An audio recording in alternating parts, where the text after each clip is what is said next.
We have located the new ring. Send the Nazgûl. All of them. I know what you fear, Tony. Sau khi tiên tộc Noldor bất chấp sự khuyên can tới từ các vị thần, họ đã quyết định vượt biển sang Trung Địa để đòi lại món nợ mà Melkor đã gây ra cho tiên tộc Noldor, đó là hạ sát đức vua của họ, đức vua Finwë. Để rồi trong 450 năm trôi qua, đã có tới 4 cuộc chiến lớn nổ ra khi mà tiên tộc Noldor quyết tâm khiến cho chúa tể bóng tối Melkor phải trả giá cho những hành động không thể chấp nhận của hắn. Đỉnh điểm là trận chiến vinh quang và trận chiến ngọn lửa bất ngờ đã làm xoay chuyển thế cục giữa hai phe tới chóng mặt. Tiên tộc từ chiến thắng vây hãm pháo đài bóng tối rồi lại bị phản công và bị truy quét khắp Trung Địa. Giữa những cuộc chiến tàn khốc đó đã nảy sinh ra một tình yêu mãnh liệt như một sự bù đắp cho những chiến tranh liên miên ở nơi đây. Đó chính là chuyện tình của Lúthien và Beren, một hoàng tử lưu vong của loài người yêu một công chúa tiên tộc danh giá. Để tới được với nhau, họ đã phải trải qua một thử thách vô cùng khó khăn, đó là lấy một viên Silmaril trên vương miện của chúa tể bóng tối Morgoth, hay còn được biết tới chính là Melkor. Họ đã cùng nhau lọt vào Angband và lấy đi viên Silmaril trong sự tức giận đến cay cú của Morgoth, để rồi họ được đền đáp sau những nỗ lực phi thường đó là cuộc sống trọn vẹn một kiếp người bên nhau. Chuyện tình của họ như một bông hoa hé nở giữa một sa mạc khô cằn, nhưng cũng chính điều đó lại dẫn tới một cuộc chiến khốc liệt khác, một cuộc chiến gần như là toàn lực của tiên tộc Noldor khi mà họ coi đó là một cơ hội để hạ bệ được Morgoth. Trong The Hobbit, chúng ta được nghe Balin kể cho Bilbo nghe về cuộc chiến giữa người lùn và orc tại Moria khi mà kết thúc của nó với sự mất mát đã vượt qua giới hạn của sự đau thương. Và với tiên tộc, họ cũng đã phải trải qua một cuộc chiến bi thương như vậy, nhưng nó còn khốc liệt và đau thương hơn rất là nhiều so với người lùn đã phải trải qua. Đó là cuộc chiến muôn vàn nước mắt. Trận chiến này đã diễn ra như thế nào? Điều gì đã khiến cho tiên tộc phải chịu một cái kết bại trận bi thảm tới vậy? Và nó đã định đoạt lại thế cục của Trung Địa ra làm sao? Hãy cùng mình tìm hiểu trong video lần này nhé! Sau khi tiên tộc Noldor thất bại với việc quân đoàn bóng tối của Morgoth phản công bất ngờ trong trận chiến ngọn lửa bất ngờ, dẫn tới việc tiên tộc Noldor mất quyền kiểm soát toàn bộ phần phía bắc của Beleriand. Nhưng các thành trì chính của tiên tộc Noldor thì vẫn vững vàng trước kẻ thù, đó là Hithlum của đức vua Fingon, pháo đài Himring của Myrod, vương quốc Nargothrond của Odoret và vương quốc ẩn giấu Gondolin của Thugon. Thế trận này vẫn cứ giằng co cho tới khi cuộc phiêu lưu của Beren và Lúthien diễn ra. Họ thành công trong việc xâm nhập được vào pháo đài bóng tối Angband một cách phi thường, không những thế còn lấy được viên Silmaril trên vương miện của Morgoth. Myrod đã rất quan tâm tới diễn biến của cuộc hành trình này và cho rằng sau 20 năm kể từ khi trận chiến ngọn lửa bất ngờ diễn ra thì có vẻ như Morgoth đã ngủ quên trên chiến thắng mà bắt đầu có những dấu hiệu cho thấy sự chủ quan của hắn. Myrod tin rằng đây sẽ là một cơ hội tốt để giành lại vị thế của tiên tộc Noldor tại Trung Địa, thậm chí là hạ bệ luôn cả Morgoth nếu có thể dốc toàn lực đánh một đòn quyết định vào thẳng pháo đài bóng tối của hắn. Năm 468 của kỳ thứ nhất, Myrod bắt đầu kêu gọi toàn bộ Trung Địa cùng hợp lực, tạo thành một liên minh để đánh thẳng vào Angband. Lời kêu gọi này dành cho toàn bộ tiên tộc đang sinh sống ở Beleriand, loài người, người lùn, bao gồm cả tộc người Easterling vừa mới được chuyển tới. Nhưng lời kêu gọi đó không phải ai cũng đáp lời. Odoret, người cai trị của Nargothrond là một trong số đó, vì cái chết của Finrod ít nhiều cũng có liên quan tới sự ích kỷ và tham lam của Celegon và Curufin, nên ông đã không muốn tham gia. Tuy nhiên thì dưới trướng của Odoret lại có người không tán thành với ý kiến đó, đó là Windor, một chỉ huy của Nargothrond, khi ông ta muốn được trả thù cho anh trai của mình, vì vậy ông đã tự dẫn quân đội của mình gia nhập liên minh của Myrod. Với Donria thì vẫn như mọi khi, họ sẽ không quan tâm tới những hành động của tiên tộc Noldor, chưa kể là việc đức vua Thingol đang sở hữu viên Silmaril và các người con trai của Fëanor đã yêu cầu ông hoàn trả báu vật, điều mà Thingol coi là một sự xúc phạm. Căng thẳng hơn đó là Celegon và Curufin đã thề sẽ tiêu diệt Donria nếu họ hạ bệ được Morgoth. Điều đó làm cho Thingol càng không muốn gửi quân tới tham gia liên minh, thay vào đó, ông tăng cường quân bảo vệ biên giới. Cũng giống như Nargothrond thì vẫn có những chỉ huy của Donria có quan điểm khác về điều này, đó là Meblung và Bele, họ là hai tiên tộc duy nhất của Donria tham gia vào liên minh của Myrod. Với Fingon thì đây không chỉ là anh em họ mà còn là tình bạn thắm thiết vào sinh ra tử, nên Fingon luôn đồng lòng cùng với Myrod, vậy là liên minh đã được hình thành với hai lực lượng quân sự riêng biệt phía đông và phía tây. Phần phía đông là lực lượng quân sự do Myros lãnh đạo, bao gồm sự tham gia của các em trai ông, người lùn của hai vương quốc Norod và Beregoth, cùng với quân đội hai gia tộc Esselin của loài người. Còn ở phía tây là lực lượng quân sự do đức vua tối cao của tiên tộc Nodor Fingon lãnh đạo, bao gồm các tiên tộc từ cảng Falas, một phần quân đội Nagothon, hai tiên tộc từ Donria và quân đội loài người nhà Hado do Hurin và Huo lãnh đạo. Kế hoạch của Myros là quân đội phía đông của mình sẽ tiến thẳng vào Anfalit và chờ đợi Morgoth đáp trả bằng việc mang quân đội bóng tối ra ứng chiến. Khi đó quân đội phía tây của Fingon sẽ ẩn mình tại Eret Wedrin và chờ đợi tín hiệu. Khi tín hiệu được phát ra thì Fingon sẽ dẫn quân đội đánh úp quân đội chủ lực của Morgoth tạo thành thế gọng kìm để tiêu diệt toàn bộ số quân này, sau đó sẽ một lần nữa khóa chặt Angband như trước. Họ đã dành ra một khoảng thời gian để chuẩn bị quân lực, các lò luyện của Norod và Beregoth luôn đỏ lửa để rèn luyện các vũ khí và trang bị chiến đấu. Quân đội Isserling là những người mới đến nên được tranh thủ huấn luyện chuyên sâu về chiến đấu.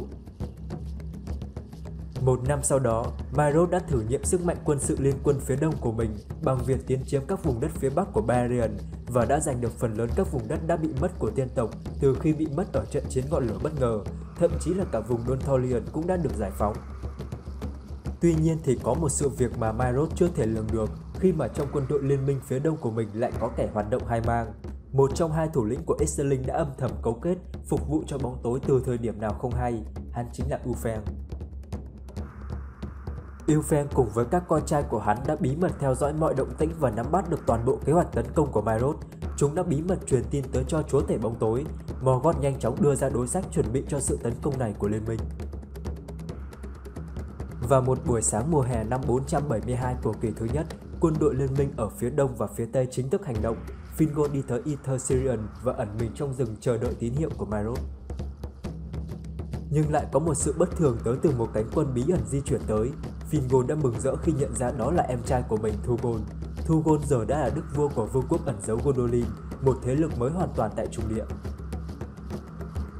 Vậy là quân đội liên minh phía tây của Fingon chính thức tụ họp đông đủ, với 25.000 quân tiên tộc Hithlum của Fingon, 10.000 tiên tộc Gondolin của Thugon, 2.000 tiên tộc Nagothon của Windor, 3.000 tiên tộc Sindar của Bele lấy từ Midrim, 5.000 tiên tộc Sindar Falas của Kuldan, 15.000 quân loài người của gia tộc Hado và thêm 2.000 quân của gia tộc Halet. Tổng chỉ huy là đức vua tối cao của tiên tộc Nodor Fingon với 62.000 quân liên minh tham chiến. Về phía quân đội liên minh phía đông của Myros, bao gồm 20.000 quân Nodor của gia tộc Fëanor, 10.000 quân loài người Esselin thuộc gia tộc Bo, 15.000 quân Esselin thuộc gia tộc Ulfeng. Đây là hai nhánh quân Esselin khác nhau. 5.000 tiên rừng, 15.000 người lùn Beregoth, người lùn Norod có vẻ không tham gia hoặc là tham gia với quân số rất ít. Tổng chỉ huy là Myros với 65.000 quân liên minh tham chiến.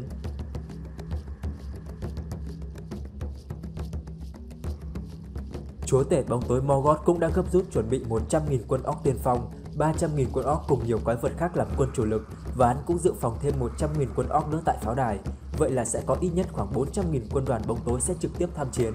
Morgoth dự tính sẽ chia làm hai cánh quân, với hai thủ lĩnh cũng là hai chiến tướng mạnh nhất của hắn, đó là chúa tể Barong Con Morth và rồng chúa Grung sẽ tham chiến.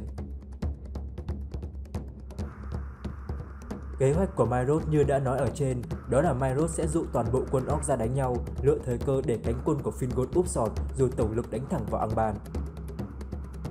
Đối sách của Morgoth khi biết được rõ kế hoạch này, đó là đi trước một bước, cầm chân quân đội của Myros rồi dụ quân của Fingon ra trước để đánh. Sau khi tiêu diệt được cánh quân của Fingon thì sẽ quay lại sửa cánh quân của Myros. Morgoth tin rằng Fingon sẽ nguy hiểm hơn Myros rất là nhiều. Nhận thấy vị trí đóng quân của Fingon là rất chiến lược nên Morgoth đã điều một đội quân nhỏ nhanh chóng dụ họ rời khỏi đó. Fingon cũng rất tỉnh táo khi nhận ra đây là một sự khiêu khích mà không có bất kỳ một động tĩnh nào. Cảm thấy không ăn thua, bên phía orc đã mang tới một trò khiêu khích cực mạnh và dã man hơn, đó là mang một chỉ huy tiên tộc đã từng bị bắt ở trận chiến ngọn lửa bất ngờ ra, đó là Gemmer, anh trai của Windor ra để khiêu khích. Chúng đã dã man hành quyết Gemmer một cách đau đớn nhất. Windor đã ở đó và chứng kiến toàn bộ điều này, nó đã làm ông không thể bình tĩnh được thêm nữa. Windor đã bất chấp mệnh lệnh của Fingon mà dẫn quân của mình lao lên, cảm thấy toàn quân cũng không giữ được bình tĩnh nữa, Fingon cũng đành hạ lệnh tổng tiến công bem sạch lũ khốn nạn đó. Trong khi đó thì quân đội của Thugon được để lại để trấn giữ Sirion phòng trường hợp bị tập hậu. Sự phẫn nộ của quân đoàn phía Tây khủng khiếp tới nỗi quân đoàn orc tại đó đã bay màu quá nhanh mà chưa kịp tăng thêm chi viện. Do đó mà quân đoàn của Fingon thừa thắng tiến thẳng vào địa phận pháo đài của Angband. Morgoth ngồi ở ngai vàng của mình còn cảm thấy nảy cả mông vì sự đập phá cổng thành của Windor. Quân đội của Windor xông được vào trong Angband, tiêu diệt từ từ những tên lính gác ở cổng thành phía trong của pháo đài, nhưng thực chất đây lại chính là cái bẫy của Morgoth đã đặt ra. Từ những cánh cổng bí mật xung quanh Angband, hàng nghìn con orc đã tràn ra trong bất ngờ, toàn bộ binh lính của Windor đều đã hy sinh, đến chính Windor cũng đã bị bắt lại, quân đội của Fingon bị đẩy lùi ra phía ngoài của Angband. Quân đội của Fingon đã bị bao vây bởi biển orc từ tứ phía. Fingon đã ra lệnh cho toàn quân dần dần rút lui để tránh tổn thất nhiều thêm. Quân đội nhà Alet phụ trách bảo vệ hậu quân để rút lui, tuy nhiên thì tổn thất lúc này cũng đã là khá lớn rồi. Tới ngày thứ tư thì Fingon vẫn chưa tìm được ra hướng để rút lui khi mà số lượng orc bao vây vẫn là quá lớn, thương vong thì càng ngày càng tăng.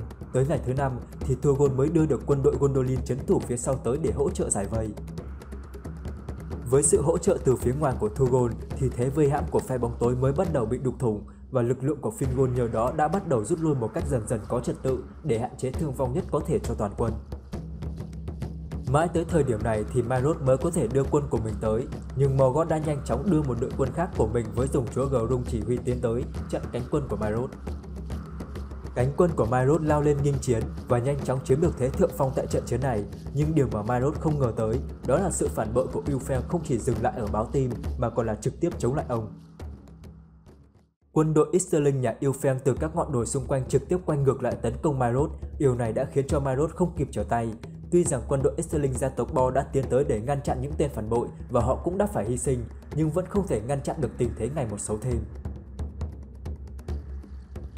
Đồng thời thì những con rồng cũng trực tiếp ra trận, sức mạnh của dòng chúa Grung là quá lớn, quân đội Maelord đã bị kẹt lại với 3 hướng tiến công của kẻ thù. Họ đã quá may mắn khi có những chiến binh người lùn Beregoth đã không ngần ngại thân mình cản bước các con rồng để đại quân có thể rút lui. Vương người lùn Beregoth đã tập hợp những chiến binh mạnh nhất của mình trực tiếp lao tới cản bước dòng chúa Grung, nhờ đó mà Maelord cùng với các chỉ huy khác đã có thể nhanh chóng rút lui. Grung dễ dàng hạ những người lùn này, thậm chí là cả với đức vua của họ, nhưng với sức lực cuối cùng, Araha, vua của người lùn đã đâm một nhát dao vào bụng của Grung, khiến cho hắn phải bỏ chạy trong đau đớn. Ngay sau khi đánh bại được cánh quân của Maelord, các quân đoàn orc ở phía đông nhanh chóng di chuyển sang phía tây để hỗ trợ cho các quân đoàn bóng tối tại đó đánh bại tiếp Fingon, nhưng khi này thì cánh quân của Fingon cũng đang rút lui từ từ. Khi này thì đích thân chúa tể Barrock Gottmog cũng ra trận, hắn đã nhìn thấy Fingon từ xa và lũ trồn nhanh chóng giúp hắn mở một con đường trực tiếp tới thẳng nơi Fingon đang chiến đấu. Vậy là Fingon đã chạm mặt trực tiếp với Gottmog, nhưng ông không ngần ngại mà vẫn quyết đấu với lại chúa tể Barrock. Một cuộc giao chiến diễn ra với sự khó nhằn từ Fingon, nhưng một sự sơ hở, Fingon đã bị một con Barrock khác dùng roi lửa khống chế. Gottmog đã nhanh chóng dùng rìu kết liễu Fingon. Điều này đã khiến cho cuộc chiến ngày càng mất kiểm soát hơn với tiên tộc. Tình hình ngày càng xấu đi, Húrin đã tìm tới Turgon và yêu cầu ông hãy rút lui trở lại Gondolin. Ông giờ đây sẽ là hy vọng cuối cùng của nhà Fingolfin, còn Turgon còn Gondolin thì tiên tộc vẫn còn hy vọng để xoay chuyển tình thế. Turgon vẫn đủ bình tĩnh và sáng suốt để nhận ra điều này, dẹp hận thù sang một bên và quay trở về tìm một cơ hội khác. Húrin và Huo đã huy động toàn bộ những chiến binh gia tộc Hador còn lại, tạo thành một bức tường sống để bảo vệ cho Turgon cùng với nhiều tiên tộc khác có thể rút lui trong an toàn. Quân đội nhà Hador đã bị đẩy lùi dần dần cho tới khi họ dựa vào dòng sông. Điều này có nghĩa là họ sẽ không thể lùi bước được thêm nữa, họ buộc phải chiến đấu cản tử. Cho tới hoàng hôn thì Huo đã bị trúng một mũi tên có độc và hy sinh. Húrin vẫn tiếp tục chiến đấu cho tới khi chỉ còn lại một mình trên chiến trường. Ông đã ném kiếm và khiên xuống đất rồi nhặt lên một cây rìu của một tên orc để chiến đấu. Với mỗi tên địch bị hạ, ông lại hét lên một tiếng và cả trận chiến đó đã có tới 70 tiếng hét được vang lên. Nhưng rồi Húrin đã dần dần kiệt sức vì hét quá nhiều. Kiệt sức vì một thời gian dài chiến đấu không ngừng nghỉ. Cho tới khi cả đám orc ập tới khống chế ông, Húrin đã bị bắt sống mang về pháo đài bóng tối Angband. Trận chiến chính thức kết thúc với chiến binh cuối cùng đã gục ngã. Bên phía Angband tổn thất hơn một nửa quân số tham chiến, rơi vào khoảng 200.000 quân, nhưng đây vẫn được tính là một trận đại thắng đối với phe bóng tối, với những kết quả có lợi nghiêng hẳn về phía Morgoth. Về phía tiên tộc, ước tính có khoảng gần 70.000 chiến binh đã phải bỏ mạng tại nơi đây, tương đương với toàn bộ quân chủ lực chính quy của Gondor tại kỷ thứ 3 trong thời kỳ hưng thịnh, hoặc là nguyên một cánh quân phía đông hoặc tây bị quét sạch. Lũ orc sau trận chiến đã thu gom các thi thể của tiên tộc và loài người bỏ mạng ở nơi đây về một gò đất. Số thi thể đó nhiều tới nỗi nó tạo thành một gò đồi có thể được trông thấy từ xa, và tiên tộc gọi đây là ngọn đồi nước mắt. Và vì thế mà trận chiến này cũng được mang tên là trận chiến muôn vàn nước mắt, một trận chiến đau buồn nhất mà tiên tộc đã phải trải qua tại Beleriand kể từ khi họ trở về vùng đất này. Hậu quả của trận chiến này đó là chúa tể bóng tối Morgoth kiểm soát trở lại hầu hết các khu vực phía Bắc, vương quốc của Fingon bị phá hủy vĩnh viễn, các người con của gia tộc Fëanor bị thu hẹp lãnh thổ và có cuộc sống bất ổn định hơn. Morgoth đã thưởng cho quân Esterling vùng Hithlum nhưng lại kiềm chế họ ở đó và không để họ tiếp cận các vùng đất màu mỡ. Giờ đây chỉ còn lại Donria là vẫn an toàn do có lớp bảo vệ quyền năng của nữ hoàng Median. Fanat và Nagothon vẫn an toàn, nhưng Morgoth giờ đây chả bận tâm nhiều đến những nơi này nữa vì hắn cho rằng những nơi này không còn là mối đe dọa nữa. Thứ mà Morgoth quan tâm giờ đây là vương quốc ẩn giấu Gondolin của Thugon, và hắn vẫn luôn tìm cách để có thể biết được nhiều thêm thông tin về vương quốc này để nhanh chóng dẹp bỏ nó, vì Morgoth hiểu được rằng gia tộc Fincofin sẽ luôn luôn chống lại hắn nếu như hậu duệ của gia tộc này vẫn còn tồn tại. Trận chiến muôn vàn nước mắt như tái khẳng định một lần nữa rằng tiên tộc Nodor sẽ không thể đánh bại được chúa tể bóng tối bằng sức mạnh của mình. Tuy rằng lần này, nguyên nhân chính của thất bại đến từ sự phản bội chí mạng, một điều quá mới với sự trung thành quá đỗi quen thuộc của họ. Mọi tính toán của Marod và Fingon là hoàn toàn có cơ sở, nhưng họ vẫn quá tự tin về mình và chưa đánh giá thực sự đúng về kẻ thù. Ngay cả Morgoth, hắn vẫn luôn tính tới phương án dự phòng, còn tiên tộc thì vẫn chưa bàn tới điều đó. Chưa kể sự không có mặt của Donria cũng là một phần tổn thất lớn tới cuộc chiến, khi mà trung địa hiếm hoi mới có một vị Maya thông thái đang có mặt trực tiếp tại đó, nhưng tiên tộc Nodor lại không thể tiếp cận để tận dụng binh lực và sức mạnh của người này. Điều này lại tới từ chính luật hoa quả mà gia tộc Fëanor đã gây ra cho tiên tộc Theari, khi mà ở đó lại có cả phần của Fingon nữa. Vậy nên tiên tộc Đại Donria sẽ khó mà chấp nhận được việc đứng chung một chiến tuyến với họ được, vì suy cho cùng thì tiên tộc Nodor cũng chính là kẻ thù của họ. Cũng phải nói rằng Morgoth đã chăm sóc Fingon quá kỹ, khiến cho Fingon luôn trong tình trạng bị bóp nghẹt, từ đó giảm đi rất nhiều sức mạnh của tiên tộc Nodor. Chúa tể Barrow Gormor cũng là lần thứ hai trực tiếp ra trận. Khi hắn xuất hiện thì đó cũng là một sự khẳng định sự nghiêm túc của chúa tể bóng tối cho đối thủ của mình. Đó cũng được coi là một sự tôn trọng của Morgoth dành cho hai anh em Fingon và Thugon. Mặc dù trận chiến này không có sự góp mặt của Sauron ở phe bóng tối, sự chuẩn bị kỹ lưỡng để đối phó với rồng chúa Grung là có, nhưng yếu tố chúa tể Barrow vẫn làm cho tiên tộc Nodor bất ngờ. Họ vẫn chưa tiếp xúc nhiều để làm quen với cách chiến đấu của hắn. Trận chiến kết thúc đã khiến thế cục nghiêng hoàn toàn về phe bóng tối. Morgoth lại kiểm soát được lại gần hết Beleriand, orc lại tràn ngập khắp nơi, tiên tộc và loài người phải sống trong thời kỳ ẩn nấp và chạy trốn. May mắn là tiên tộc Nodor vẫn giữ được lại hy vọng cho họ, đó là bảo toàn được mạng sống cho Thugon, người mà thần biển cả Vala Ulmo vẫn luôn chăm lo tâm huyết để làm mũi nhọn đối đầu với Morgoth. Tuy rằng lần xuất hiện này của Thugon tại trận chiến vẫn được cho là quá sớm và tất nhiên là Ulmo không hài lòng một chút nào, nhưng nếu Thugon không có mặt ở đó thì có lẽ quân đội liên minh phía Tây đã chả còn nổi một người sống sót mà quay về. Và lại một lần nữa, gia tộc Haddo trở thành một điểm tựa vững chắc cho nhà Fincofin. Họ luôn biết ơn tới sự quan tâm và chăm lo của đức vua Nodor mà không ngần ngại xả thân cống hiến hết mình cho tiên tộc. Tuy rằng cái giá phải trả là quá đắt, nhưng với họ thì đó còn là đặt trọn niềm tin vào một thế giới hòa bình và tự do.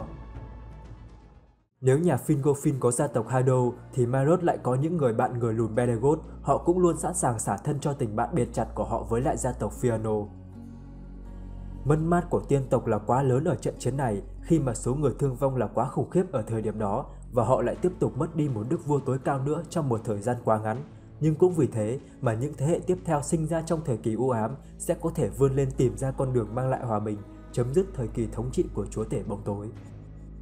Đó là toàn bộ chia sẻ của mình về trận chiến đau buồn nhất của tiên tộc Nodor tại kỳ thứ nhất. Các bạn nghĩ sao về cuộc chiến này? Hãy để lại comment cho mọi người cùng bàn luận nhé! Còn bây giờ thì xin chào và hẹn gặp lại ở các video tiếp theo về thế giới Chúa Nhẫn.